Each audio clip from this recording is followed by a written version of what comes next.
Assalamualaikum warahmatullahi wabarakatuh. Kami dari kelompok 5 akan mempresentasikan laporan audit Rumah Sakit Harapan Sehat. Sebelumnya, perkenalkan nama anggota dari kelompok 5. Saya Aliza Haryanto dengan NIM 108-22003. Saya Angelia Sinta Afiana dengan NIM 108-22005. Saya Siti Fana Ikarwani dengan nomor NIM 108-22015. Ruang lingkup audit. Yang pertama ada tata kelola SIM-RS yang berfokus pada peran manajemen, vendor SLA, dan evaluasi berkala. Yang kedua ada keamanan data pasien yang berfokus pada kerahasiaan, akses, dan audit trail. Yang ketiga ada kualitas layanan pasien berbasis SIM-RS yang berfokus pada kecepatan akses, akurasi data, dan kepuasan pasien. Dan yang keempat ada infrastruktur teknologi informasi berfokus pada kapasitas server, jaringan, backup, dan monitoring. Serta yang kelima ada kepatuhan regulasi seperti Permenkes nomor 18/2022 dan Permenkes nomor 24 tahun 2022.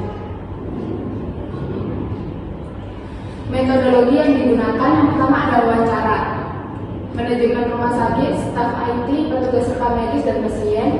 Yang kedua ada observasi secara langsung seperti proses pendaftaran, input data, dan akses hasil lab. Yang ketiga ada review dokumen seperti SOP keamanan data, kontrak vendor, log sistem, dan audit trail. Yang keempat ada analisis risiko menggunakan matriks dampak risiko untuk menilai dampak terhadap keselamatan pasien dan reputasi rumah sakit. Selanjutnya ada rekomendasi berbasis status dan Permenkes. Yang pertama ada kepatuhan regulasi, revisi kebijakan akses sesuai Permenkes nomor 24 tahun 2022. Hanya tenaga kesehatan berwenang yang boleh mengakses data. Audit trail wajib aktif untuk semua perubahan data. Yang kedua ada keandalan sistem, terapkan load balancing dan monitoring real time, siapkan disaster recovery plan atau DRP agar layanan tetap berjalan saat gangguan. Ketiga ada keamanan dan akurasi data, gunakan master pasien index atau MPI untuk mencegah duplikasi data pasien, terapkan backup atau wristband GS1 untuk verifikasi identitas, batasi akses data dengan role-based access control. Yang keempat ada prosedur dan SDM, pelatihan rutin tentang keamanan data dan penggunaan SIM-RS, bentuk unit teknologi informasi formal dengan struktur jelas sesuai Permenkes nomor 18 tahun 2022. Kelima ada efisiensi dan berkelanjutan, integrasi penuh antar modul IGD rawat jalan, farmasi lab, audit SIM-RS tiap 6 bulan, anggaran teknologi informasi tahunan untuk upgrade sistem dan pelatihan staf.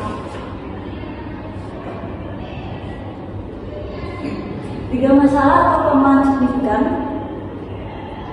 Yang pertama, masalahnya adalah tata kelola dan evaluasi vendor rumah.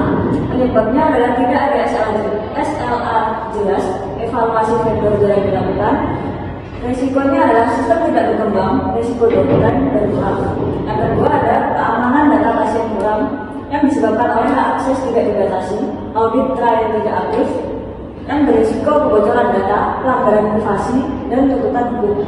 Yang terakhir ada kualitas layanan pasien terganggu yang disebabkan oleh SIM-RS lambat, tidak ada monitoring real time, dan berisiko pada aliran panjang, kepuasan pasien menurun, serta reputasi rumah sakit yang turun.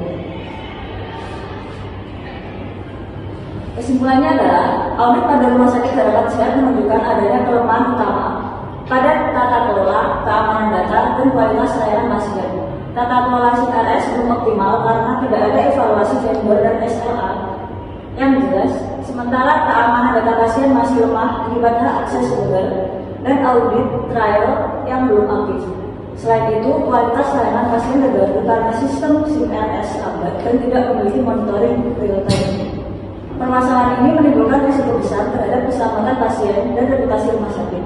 Oleh karena itu, perbaikan segera diperlakukan melalui revisi SOP, pelatihan SDM, peningkatan infrastruktur teknologi informasi, serta audit rutin sesuai standar Starkes dan regulasi Permenkes.